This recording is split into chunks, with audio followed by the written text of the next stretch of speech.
ในทางเรื่องของศาสนาในทางศาสนานะเฮาก็เคยได้ยินแต่ว่าศาสนาเป็นจังไดเฮาก็บ่ค่อยรู้เฮาก็บ่ค่อยเข้าใจคำว่าศาสนานี่คือแนวทางนะศาสนาพุทธคือแนวทางของผู้รู้แนวทางหยังแนวทางความคิดแนวทางความคิดบ่ให้เป็นทุกข์นะเฮาบ่ค่อยรู้จักเรื่องศาสนาคือเรื่องของแนวทางพากันไปเฮ็ดก็เฮ็ดไปตามประเพณีบ่ค่อยได้บอกบ่ค่อยได้สืบด้วยวาจาก็เลยพากันเฮ็ดแบบที่บ่ได้อธิบายสู่กันฟังพอบ่ได้อธิบายสู่กันฟังก็เฮ็ดไปอันนี้เป็นจังได๋เนาะเฮาก็บ่เกิดความสงสัยเฮาก็บ่เกิดความคิดใหม่ๆเกิดขึ้นว่ามันได้หยังวะเรื่องของศาสนาพุทธเฮาได้หยังเฮาสิคิดแต่ว่าเมื่อมาทานแล้วก็ได้บุญนะเพื่อสิไปเกิดอีกอันนี้คือเรื่องที่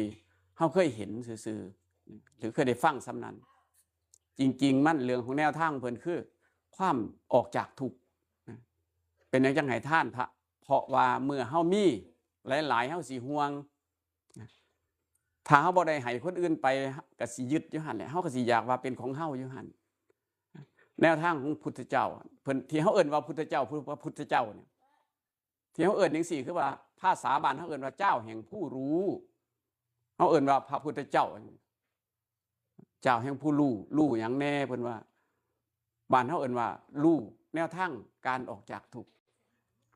ที่เพิ่นบอกไว้เพิ่นบอกว่าถ้าเจ้าทำประพฤติแบบนี้เพิ่นว่าเจ้าสิไปทุกขติ4ภาษาบ้านเพิ่นทุกขติ4มีหยังแน่เปรตอสุรกายสัตว์เดรัจฉานสัตว์นรกเพิ่นว่าถ้าเจ้าเฮ็ดแบบนี้เจ้าสิได้มาเกิดเป็นมนุษย์ถ้าเฮ็ดแบบนี้เจ้าสิได้ไปเกิดอยู่สวรรค์ถ้าเจ้าเฮ็ดแบบนี้เจ้าก็สิได้ไปเกิดอยู่พรหมโลกถ้าเจ้าเฮ็ดแบบนี้เจ้าสิบ่ได้กลับมาเกิดอีกเห็นบ่เพิ่นมีแนวทางเพิ่นวางแผนไว้ให้เฮาแล้วเพิ่นบอกแล้วทางมันแต่เฮาบ่รู้ว่าศาสนามันหยังเฮาก็เลยบ่ค่อยสนใจบ่เห็นความสำคัญเว้าเรื่องของโลกแม้แต่เจริญอีก100เท่าก็บ่ทอคำสอนที่เจริญหรือบ่เจริญทอคำสอนที่พุทธเจ้าเพิ่นสอนมาถ้าเทียบกันง่ายๆซุมื้อนี้โลกเขาไปดวงจันทร์ได้เป็นเกือบ100 ปีแต่พระพุทธเจ้าไปเที่ยวดาวดึงส์มาแล้ว 2,000 กว่าปีที่พระเจ้าอยู่ทางพุ่นแม่น้ำยมนาหรือแม่น้ำที่เพิ่นเอิ้นมีความยาวประมาณกิโลครึ่งถ้าเฮาสิข้ามแม่น้ำกิโลครึ่งนี่เฮาต้องสร้างบ่ว่าแต่เรือบ่ว่าแต่แพเฮาค่อยข้ามได้พระพุทธเจ้าบอกภิกษุทั้งหลายเพิ่นว่าเฮาข้ามไปทางนั้นเถิดเพราะเพิ่นคิดสำนั้นแหละเพิ่นข้ามไปได้แล้วนั่นคือความเจริญที่มันในโลกนี้บ่สามารถที่เทียบได้บ่สามารถที่ทอได้มื้อนี้เพิ่นเรียกว่าวันสำคัญเด้สำคัญหยังพระพุทธเจ้าปฐมเทศนาคือเพิ่นไปเว้าให้ปัญจวัคคีย์ทั้ง5ฟังเพิ่นเอิ้นว่าปัญจวัคคีย์เฮาก็ว่าปัญจวัคคีย์ไปนำเพิ่นนั่นแหละเว้าให้หาคนฟังคนหนึ่งสำเร็จมื้อนี้เพิ่นว่าบรรลุธรรมคำว่าบรรลุธรรมคือทำความเข้าใจได้ที่เพิ่นบอก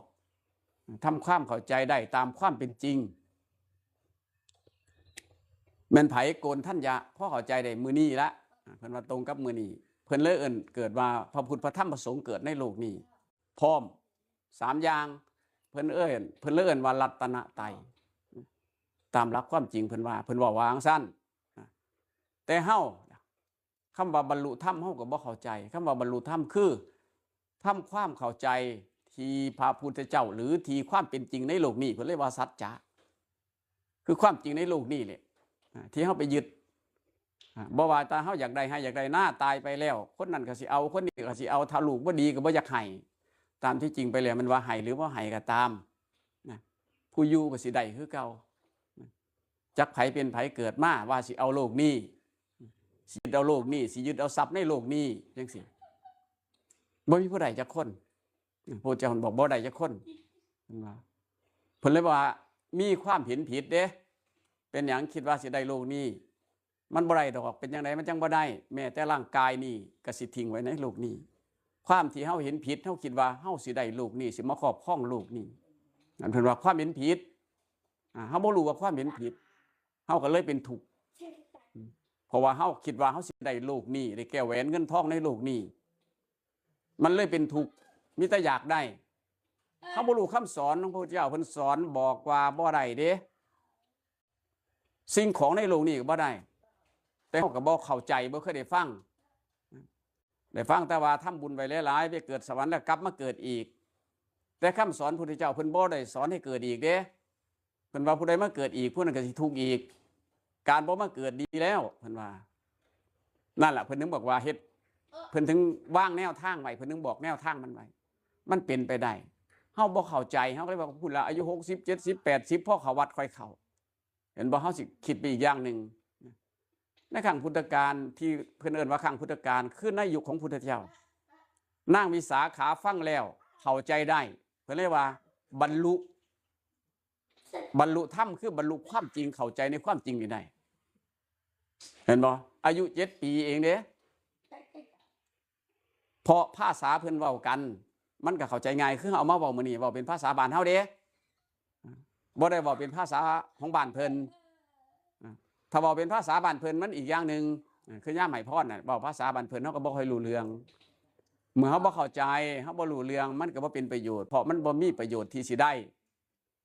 คือยังเฮาเว้ากับคนหูหนวกนั่นแหละคนหูหนวกบ่ได้ยินก็บ่เป็นประโยชน์ของคนหูหนวกเฮาคือกันถึงสิฟังอยู่สวดอยู่ท่องอยู่เฮาก็บ่รู้เรื่องเพราะบ่รู้เรื่องเฮ็ดตามบ่ได้ความสำเร็จเลยบ่เกิดอยู่นี่ก็เลยนำมาเว้าเป็นภาษาบ้านเฮานี่ล่ะเป็นหลักการมันให้เฮาเข้าใจคำว่าบรรลุธรรมเพิ่นว่าก็คือความเฮาเข้าใจได้สมมุติเพิ่นว่าสมมุติแต่ก็สมมุติเรื่องจริงเด้จริงๆมันเกิดอยู่แล้วถ้าผัวกับเมียนี่ผัวกินเหล้าเมียไปด่าจังซี่เมียบ่ได้เมานำเด้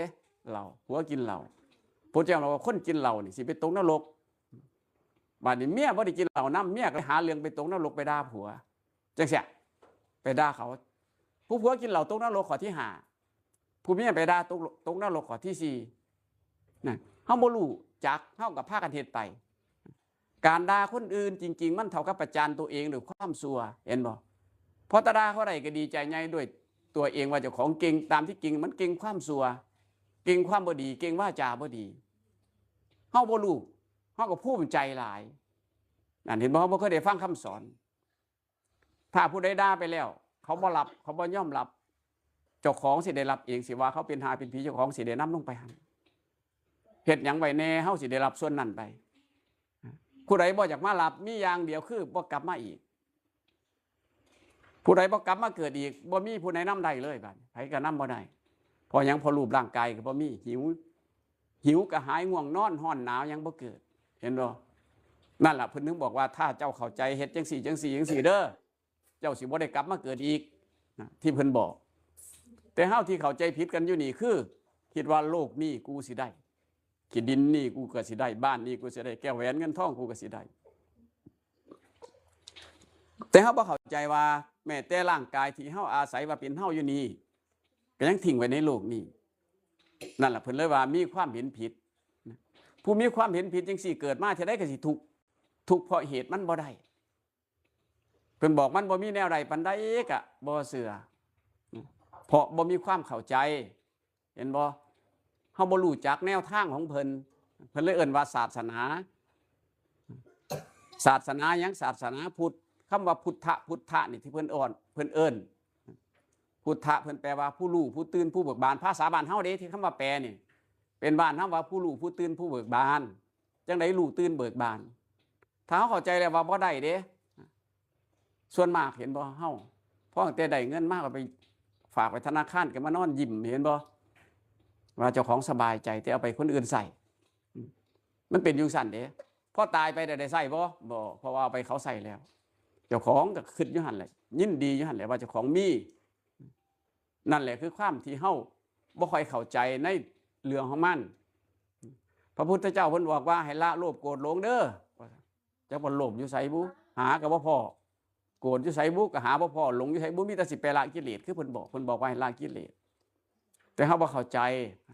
คำว่ากิเลสอยู่ไสกิเลสอยู่ใจนี่แหละโลภก็อยู่ใจโกรธก็อยู่ใจหลงก็อยู่ใจ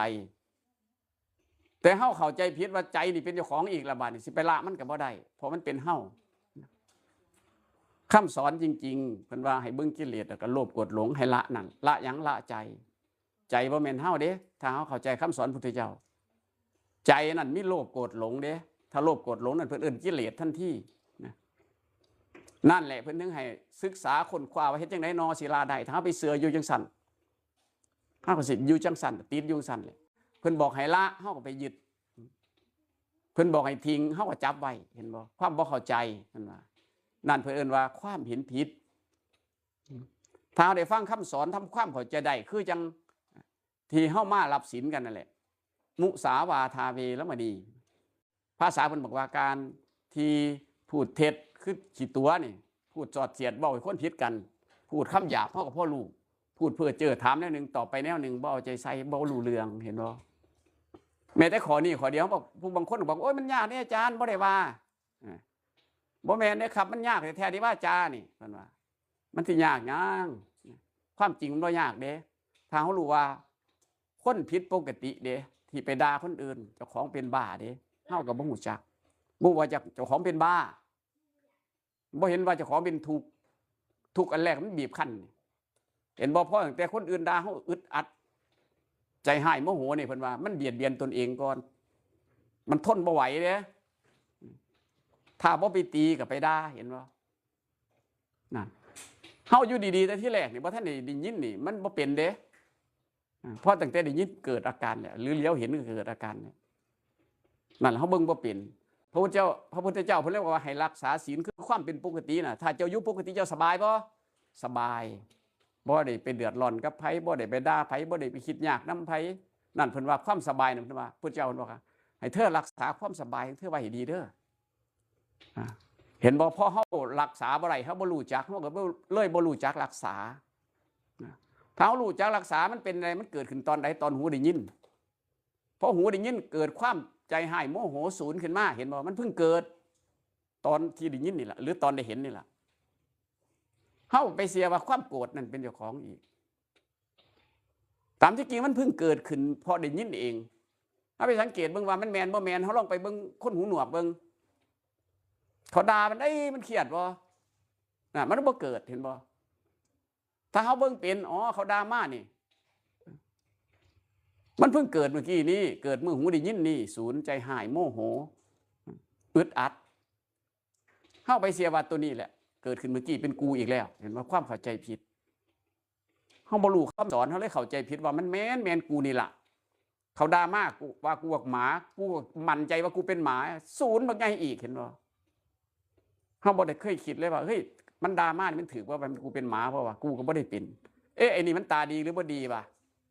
มันเห็นมันเพี้ยนเบิ่งแล้วมันเพี้ยนไปทั่วเบิ่งคนเป็นหมานี่แสดงว่าตาบ่ดีเฮาไปใจให้คนตาบ่ดีอีกล่ะซ้ำเฮาไปใจให้คนตาเขาเอิ้นว่าบอดสีเห็นอย่างนึงเป็นอย่างนึงเฮาคิดหยังบ่ออกเฮาบ่เข้าใจเลยเฮาบ่เคยฟังคำสอนทางวาจามันง่ายเด้ถ้าเฮารู้ว่าไปด่าเขามื้อใดมื้อนึงก็ตามแสดงว่าเฮาผิดปกติเด้ผิดปกติตรงใดที่มื้อแรกเฮาบ่ได้ยินบ่ได้หยังมันบ่เกิดใจหายนั่นมันบ่เกิดเห็นบ่บัดนี้เฮาบ่เบิ่งว่าเจ้าของผิดปกติเด้มันสูญขึ้นมาตึ๊บๆขึ้นมานี่นั่นเพิ่นว่าความผิดปกตินั่นแหละเพิ่นว่าให้รักษาศีลคือความเป็นปกติเจ้าของไว้ตอนมื้อก่อนนี่เฮาอยู่ซื่อๆมันบ่ทุกข์มันบ่ลำบากมันบ่ยากบ่อึดอัดหยังเด้นั่นแหละเพิ่นว่ารักษาศีลในครั้งพุทธเจ้าไปถามพระพุทธเจ้าเพิ่นก็บ่ให้ฟังแล้วเพิ่นบ่มาขอกันเด้เพราะเฮาบ่ฮู้จักเฮาก็เลยว่ามาขอที่มาขอข้าแต่ท่านผู้เจริญสิ่งที่พระพุทธเจ้าเว้าไว้เป็นจังได๋นอผู้ข้าอยากรู้อยากนำไปใส่เพิ่นบอกว่าเธอมีเพิ่นสมมุติเพิ่นว่าปานาติปาตาเวเจตนาเป็นเครื่องเว้นจากการฆ่าสัตว์จังซี่เฮาเฮ็ดจังได๋สิเกิดเจตนาสิเว้นได้เพิ่นว่าสมมุติเฮาไปยิงปลามุดไปในน้ำยิงปลาได้ตัวบักใหญ่ขึ้นมาดีใจบ่เฮาก็ดีใจได้มาเลี้ยงครอบครัวเพิ่นเลยว่ากลับไปเบิ่งปีนกลับลงไปพลิกกลับไปเบิ่งให้เฮาไปเป็นปลาเบิ่งเมื่อเฮาถูกยิงแล้วเฮาเป็นแต่ดีใจภูมิใจบ่โอ้ยบ่ภูมิใจแล้วย่านตายนั่นแหละเพิ่นว่าการเบียดเบียนถ้าเฮาไปเป็นสัตว์หรือเป็นผู้ถูกเบียดเบียนก็สิเป็นจังซั่นถ้าเข้าใจได้อ๋อท่านเป็นสัตว์ไผก็บ่อยากเบียดเบียนไผเด้เนาะอยากอยู่อย่างสบายอยากอยู่อย่างบ่ถูกเบียดเบียนนั่นแหละเพิ่นว่าถ้าเข้าใจได้โอ้ดีเด้เนาะเพิ่นว่าเจตนาที่เฮาสิเว้นบ่ฆ่าสัตว์หรือว่าบ่เบียดเบียนว่าเนาะ เป็นว่าบ่เบียดเบียนบ่จำเป็นบ่เบียดเบียนเพราะเป็นหยังเพราะว่าการเบียดเบียนเฮาไปเกิดหมู่ใดก็สร้างเฮาสิไปเกิดในที่ถูกเบียดเบียนเนี่ยเฮาเพิ่นว่ากลับกันไปเบิ่งกลับลงไปเบิ่งคือหยังเฮาถูกด่าเฮาภูมิใจบ่เฮาดีใจบ่ที่ถูกด่าบ่เพิ่นเลยบอกว่าเป็นผู้ด่าเด้ถ้าเฮาเป็นผู้ด่าเด้แล้วเท่ากับประจานตัวเองโดยความชั่วอีกดีบ่ดีเห็นบ่เพิ่นว่าสองอย่างบ่ดีบ่ควรมาใส่นะผู้มีปัญญาสิคิดจังซี่อ๋อทั้งสองอย่างเป็นผู้ด่าก็บ่ดีเด้เป็นผู้ถูกด่าก็บ่ดีเด้บ่สมควรนำมาใส่เห็นบ่ผู้ฉลาดเพิ่นก็สิบ่เอาตัวนี้มาใส่เขาว่าหยังก็ซ้ำเฮาบ่ได้เป็นไปตามเขาว่าเฮาบ่เป็นไปตามที่เขาคิดมันก็จบลงนั่นเพิ่นว่าผู้มีปัญญาทำความเข้าใจได้ด้วยตัวเองการมาฟังนี่มื้อนี้คือกันที่ฟังกันอยู่นี่ผู้ใดเข้าใจได้ก็เป็นบุญวาสนาของไผมันด้วยปัญญาของตัวเองผู้ใดเข้าใจบ่ได้ก็เป็นวาสนาของตัวเองเป็นบุญของตัวเองผู้ใดฟังแล้วพอใจก็เป็นเรื่องปกติของตัวเองผู้ใดฟังแล้วเป็นทุกข์ใจก็เป็นเรื่องของตัวไผตัวมันนั่นเพิ่นว่าซอยบ่ได้เด้แม่นมีพระพุทธเจ้าอยู่กับซอยบ่ได้เด้เพิ่นว่าเป็นจังซอยบ่ได้เพราะนั่นเป็นเรื่องของเฮาเองที่คิดเองสร้างความเข้าใจเองแล้วก็เปลี่ยนแปลงด้วยตัวเองนั่นเพิ่นว่าผู้ศึกษาและปฏิบัติเสียนได้โดยตนเองปฏิบัติได้และให้ผลได้บ่จำกัดการเวลาเพิ่นว่าให้น้อมมาเบิ่งถ้าเฮาเป็นคนถือด่าดีบ่หรือเฮาเป็นคนด่าดีบ่เห็นบ่เพิ่นว่าให้น้อมเข้ามาใส่เจ้าของเบิ่งแต่เฮาบ่ให้รู้จักบัดแนวน้อมคือหยังเขาด่ามาบักฮากโอ้ยกูสูญแห้งมึงเห็นบ่คิดพอแต่บักเขาด่านั่นแหละคิดพอแต่สิ่งมันทุกข์นั่นแหละยึดมาใส่เจ้าของอยู่บ่เศร้าเห็นบ่มันเลยบ่หายเฮาบ่ค่อยฉลาดในคำสอนเฮาก็เลยไปดึงเอาแต่สิ่งบ่สำคัญมาใส่เป็นประโยชน์เป็นสำคัญแนวที่เจ้าของได้มาให้ทานมื้อนี้เด้ได้ทานแล้วเด้ควรดีใจเด้พอมื้ออื่นจักเฮาสิตื่นหรือบ่ตื่นจักเฮาสิเป็นหยังแน่ออกไปนี่จักสิหายใจหรือบ่หายใจจักสิตายตอนใดนั่นแหละเพิ่นว่าสิ่งที่ดีๆเฮาควรคิดอยู่เรื่อยๆสำนึกอยู่เรื่อยๆสร้างความเอาใจใส่อยู่เรื่อยๆพอเฮานึกอยู่สิประจำเป็นไงล่ะพระพุทธเจ้าเพิ่นบอกว่าผู้ใดก่อนสิสิ้นลมระลึกได้ถึงความดีได้ไปเกิดเป็นเทวดานั่นล่ะสิ่งที่เพิ่นบอกเป็นเรื่องง่ายๆซ้ำนั้นถ้าผู้ใดเกิดความทุกข์ใจตายในขณะนั้นล่ะหรือกำลังสิตายระลึกได้ถึงความชั่วของตนหรือระลึกถึงการฆ่าสัตว์เบียดเบียนผู้อื่นก็สิลงไปตามนั้นพระพุทธเจ้าเพิ่นบอกให้เฮาฟังวางซั่นแต่เฮาบ่ค่อยได้ฟังไปก็ได้ยินเพิ่นว่าตายะถาสัพพี่หยาดน้ำขอศีลเห็นบ่ถ้าเฮารู้จักว่าความปกติของเจ้าของเป็นจังไดที่มันดีจะไว้รักษาไว้เป็นหยังเพิ่นยังว่าให้ออกมาบวชเป็นหยังเพราะว่าการเบียดเบียนสัตว์ฆ่าสัตว์มันหายไปแล้วเห็นบ่เฮาสิบ่ได้ไปทุกข์ยากนำมันเพิ่นเอาว่าแค่ว่ามามื้อนี้เด้เฮาบิณฑบาตพอได้ฉันเพิ่นเขาให้หยังมากกับฉันตามที่ได้ตามมีตามเกิดเพิ่นว่าบ่ได้ยากคือโยมได้โยมต้องเลี้ยงชีพด้วยบัดนั่นแหละเพิ่นว่าทางอันง่ายผู้ใดอยากเข้ามาศึกษาพวกนี้ถ้าเขามาบวชเป็นทางอันง่ายเพราะบ้านเฮาก็บ่ได้อยู่หรอกเด้มีก็อยู่บ่มีก็ไปเรื่อยๆซุมื้อนี่มันหลายอยู่เด้บ้านแบบของพระนี่แต่เฮายากคือกับโยมนี่ล่ะยากหยังบางคนว่าโอ้ยบ่มีเงินเด้จังซี่เพราะหยังเพราะเฮาเอาใจใส่มันพระพุทธเจ้าเพิ่นบอกว่าภิกษุไม่ควรยินดีในเงินเป็นหยังบ่ควรยินดีเพราะว่าแม้นเฮามีเงินมาถือไว้วางไว้อีกบ่โดนเป็นโทษเพราะเหตุหยังมีคนเห็นคนก็อยากได้คนอยากได้ถ้าวางไว้เขาเห็นสิบ่อยถือเขาตีเอาจ่อยนั่นเพิ่นว่าเป็นแต่ควรยินดีบ่ถ้าเก็บไว้แล้วเขาสิมาฆ่ามาตีเป็นทุกข์บ่เฮาเป็นทุกข์พระเพิ่นก็เลยเป็นทุกข์ความที่เข้าใจคำสอนบ่ได้เพิ่นว่ามีความเห็นผิดแต่เฮารู้ว่าถ้าเฮารู้ว่าเฮ้ยมันมีเงินอยู่มันก็บ่ได้สำคัญมากในหายก็แล้วไปมีก็ใส่ไปบ่มีเฮาจะไปถูกกับมันเพราะหยังเพราะเฮาบ่ได้หยังจากแนวถ้าเฮาตายลงไปบ่ได้แม่เงินหมู่นี้ก็บ่ได้เป็นประโยชน์นั่นแหละผู้เพิ่นที่เข้าใจแล้วเพิ่นนึกไปสร้างหม้องหันก่อหม้องนี้ไว้ให้ผู้รุ่นต่อไปให้คนได้อาศัยเพิ่นเลยบอกว่าแม่นมีเงินก็มาเพื่ออนุเคราะห์เพื่อเกื้อกูลเพื่อความสุขแก่ชาวโลกแก่ชนหมู่มากคือจังเฮามาวัดนี่เพิ่นเฮ็ดศาลาจังซี่เฮามาได้ร่วมกันได้เข้ามานั่งมีโอกาสได้ฟังบ้างเล็กน้อยเป็นหยังเวลาคนตายเพิ่นยังเอาพาไปสวดตามที่จริงเพิ่นก็เว้าสู่เฮาฟังเรื่องนี้บาปนี่บุญเด้อจังซี่ล่ะนี่กุศลฝ่ายดีกุศลธรรมะฝ่ายดีเด้อนี่ฝ่ายบ่ดีเด้อเพิ่นเว้าสู่เฮาฟังแต่เฮาบ่รู้เรื่องเฮาบ่เข้าใจในภาษาเฮาก็เลยบอกว่าไปสวดให้ผี นะเห็นบอกเขาเข้าใจผิดเข้าใจไปทั่วทิพย์ทั่วแดนความเข้าใจผิดนั่นแหละเห็นให้เขาหลงผิดคิดผิด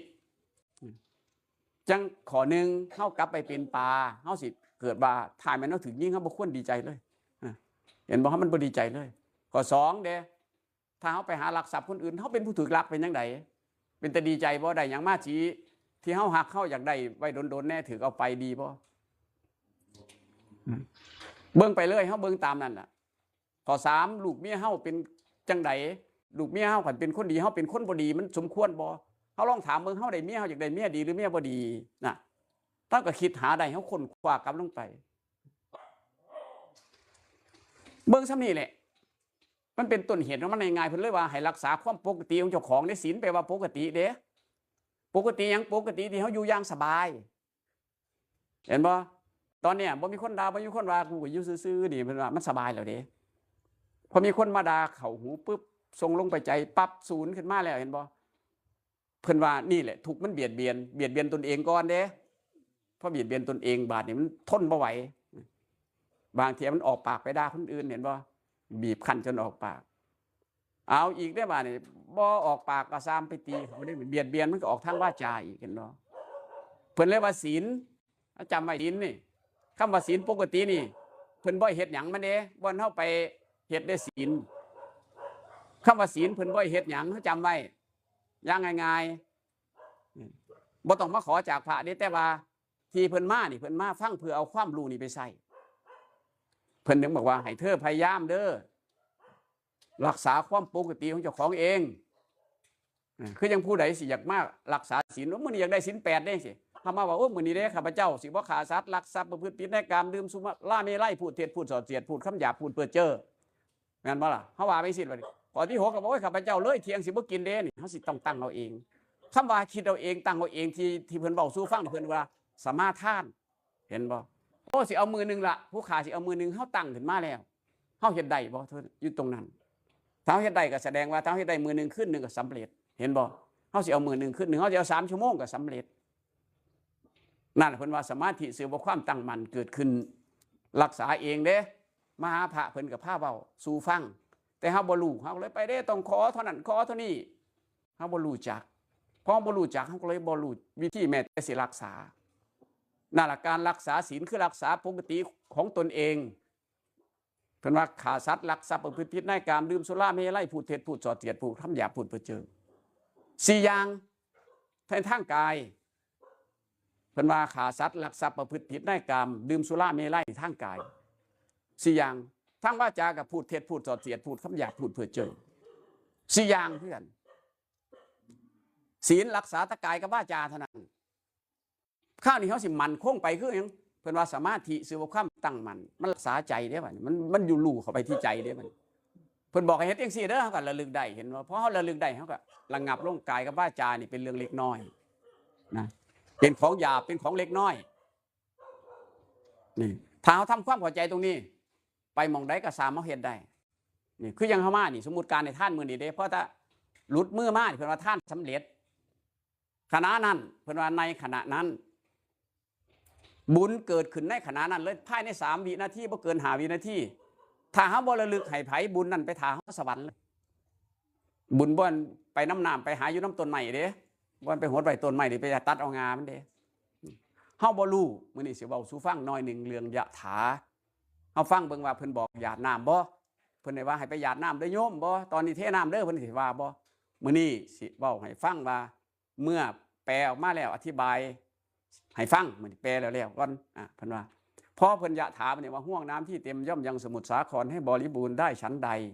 ทานที่ท่านอุทิศให้แล้วแต่ในโลกนี้ย่อมสำเร็จประโยชน์แก่ผู้ที่ละโลกนี้ไปแล้วได้ฉันนั้นขออิทธิผลที่ท่านปรารถนาแล้วตั้งใจแล้วจงสำเร็จโดยฉับพลันขอความดำริทั้งปวงของท่านจงเต็มที่เหมือนพระจันทร์ในวันเพ็ญเหมือนแก้วมณีอันสว่างไสวควรยินดีเพิ่นบอกมาสิมีหม่องเพิ่นบอกให้หยาดน้ำเทน้ำบ่มันบ่มีข้านี่สิเปรียบเทียบให้ฟังเด้เพิ่นว่าเป็นหยังเพิ่นว่าจังว่าห่วงน้ำที่เต็มย่อมยังสมุทรสาครเฮาเต็มด้วยวิธีใดเฮาจังสิได้อุทิศส่วนกุศลให้ผู้อื่น1ใจมันมาแล้วเด้ว่าสิไปทำบุญ2ปากไปบ่เจ้าแล้วไปมื้ออื่นเด้อเฮาเห็นบ่มันสำเร็จมา2แล้วเฮาได้อาหารมาแล้วรอแต่ธรรมะให้ท่าน มาถวายเพิ่นรับไปแล้วสำเร็จเลยนั่นแหละเห็นว่ามันเต็มมา3อย่างเลยกายวาจาใจพอเต็มตรงนี้เพิ่นว่าสามารถระลึกให้ผู้ที่ล่วงลับไปแล้วเห็นว่าที่คอที่บอกว่าทานที่ท่านอุทิศให้แล้วแต่ในโลกนี้ย่อมสำเร็จประโยชน์แก่ผู้ที่ละโลกนี้ไปแล้วได้ฉันนั้นเพิ่นเลยบอกว่าขออิทธิพลที่ท่านปรารถนาแล้วตั้งใจแล้วจงสำเร็จโดยฉับพลันเห็นบ่เพิ่นว่าให้ฟังสั่นแต่เฮาก็บ่รู้เรื่องพอคนละภาษาพอมาเว้าสู่เป็นแบบบ้านเฮาให้ฟังเฮาก็บ่เข้าใจมันเต็มมา3อย่างเพิ่นว่าเปรียบจังสระน้ำที่อยู่ในพื้นที่เรียบ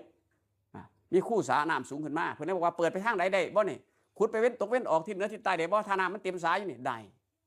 เพิ่นเลยบอกว่านั่นล่ะเธอเต็มมาแล้วเธอสิระลึกให้ผู้ใดผู้นั้นก็ได้เขาสิได้เมื่อเขาอยู่ในทีที่สิได้เห็นบ่มันก็มีข้อต่อไปอีกเฮาถึงบ่สนใจแต่เพิ่นว่าเมื่อเฮาทำความดีให้แล้วควรระลึกถึงเห็นบ่นี่สิ่งที่เฮาบ่เข้าใจสิ่งที่เฮาบ่เข้าใจนี่แหละเฮ็ดให้เฮาบ่รู้เรื่อง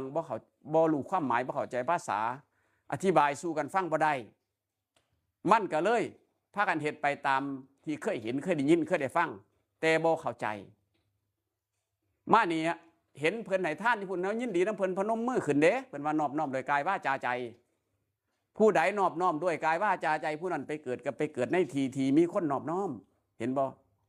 ตอนนี้เฮามาเฮาสิสามารถคิดได้เลยว่าเฮ้ยเฮาจะไปเกิดหม่องไหนวะถ้าเฮาตายนี่เฮารู้จักนอบน้อมก็สิไปเกิดในที่มีคนนอบน้อมพระพุทธเจ้าเพิ่นว่าไว้จังซั่นเพิ่นบอกไว้จังซั่นนั่นแหละคือความศักดิ์สิทธิ์มันเป็นไปจังซั่น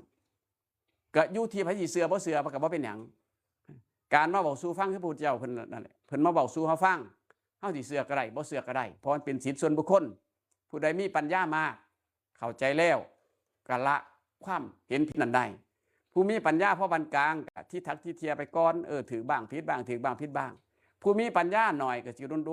นๆค่อยคิดได้นี่มันเป็นเรื่องบุญวาสนาที่ซอยกันบ่ได้นะมื้อนี้เอิ้นว่าวันสำคัญตามที่เว้ามานี่คือ1พระพุทธเจ้าเพิ่นเทศน์มื้อนี้ละ2ผู้มีความเข้าใจในการบรรลุธรรมคือว่าปัญจวัคคีย์ทั้ง5โกณทัญญะเข้าใจก่อนหมู่3ครบพระพุทธพระธรรมพระสงฆ์ก็คือมื้อนี้ล่ะ4เพิ่นเอิ้นว่ารัตนะเต็มเพิ่นว่ามีรัตนะอยู่พระพุทธพระธรรมพระสงฆ์เต็มมื้อนี้มื้อนี้ก็สำคัญสำนั้นแต่เฮาควรสำคัญว่าจังได๋น้อถ้าเฮาเข้าใจได้แล้วเพิ่นว่าบรรลุธรรมบรรลุไปเรื่อยๆไปเรื่อยๆมันก็สิหมดเองกลายเป็นผู้หลุดพ้นได้คือกับพระพุทธเจ้าพระธรรมพระสงฆ์ที่พูดเพิ่นปฏิบัติมากคือกันมันเป็นเรื่องง่ายมื้อนี้เอาซ้ำนี้แล้วเนาะเดี๋ยวมันสิสวยได้พากันกินข้าวรับพรจักหน่อย สัพพิติโยวิวัชชันตุสัพพะโลกโควินาศตุมาเตภวัตวันนรายโยสุขีทีขายุโกภวะอาภิวาทนาสิริสานิจังวุฒาปจายโนจัตตารโอธรรมาวัฏันติอายุวันโนสุขังภะลังพลังสัมมาสัมพุทโธภะคะวะพุทธังพระวันตังอภิวาเทสวากขาโตภะคะวะตาธัมโมธัมมังนัมสสามิอุปฏิปันโนภะคะวะโตสาวกสังโฆสังฆังนะมามิ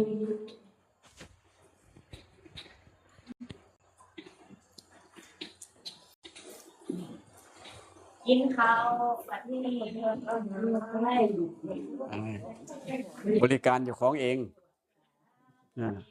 บริการตัวเองแบบเนี้ย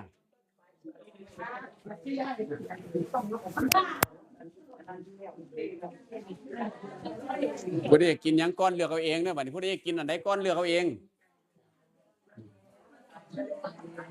กินน้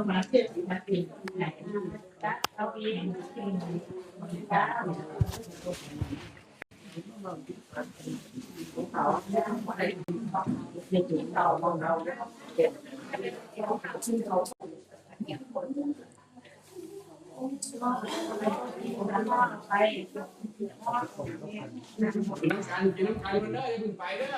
ขอบคุณญาติโยมทุกคนทุกท่านเนาะค่ะที่เข้ามาเบิ่งในไลฟ์นี้เนาะชี่กับบ่ได้บอกเนาะว่าสิไลฟ์เวลาใดเพราะว่ามันบ่แน่นอน แต่ก็มีคนเข้ามาเบิ่งหลายมากเลย ขอบคุณมากๆนะคะ เที่ยงนี้เจอกันเนาะเดี๋ยวชี่สิขึ้นไลฟ์ตั้งแต่เที่ยงเลยนะคะ ถึงบ่าย2มื้อนี้นะคะมื้อวานบ่ได้ไลฟ์ก็ต้องขออภัยค่ะก็ขอบคุณทุกคนที่รอเนาะ มีถาดหลุมอยู่นะคะ ใส่ถาดหลุมก็ได้ค่ะ บริการตัวเองบริการตัวเอง เดี๋ยวชี่สิขออนุญาตลงไหลก่อนนะคะ เดี๋ยวเจอกันอีกตอนเที่ยงนะคะ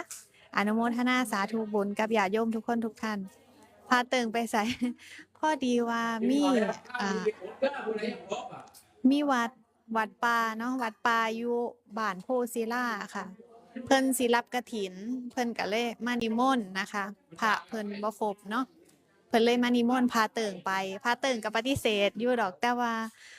เพิ่นก็มาหลายรอบเนาะค่ะก็เห็นใจเพิ่นนะคะก็เลยพาเติงเลยไปจำพรรษาอยู่วัดป่าในบ้านโพศิลานะคะก็เลยมีแค่หลวงตาสายอยู่เนาะพรรษานี้อยู่ที่คำงูเหลือมนะคะ แต่ว่าช่วงไล่ตอนกลางคืนหลวงพี่ก็สิมาคือเก่าเนาะค่ะ เพิ่นก็สิมาไล่แล้วไล่จบแล้วเพิ่นก็สิกลับเข้าไปจำอยู่วัดที่โพศิลาเนาะก็อนุโมทนาสาธุเนาะค่ะ ขอบคุณทุกคนทุกท่านที่สิขออนุญาตลงไลฟ์ก่อนนะคะ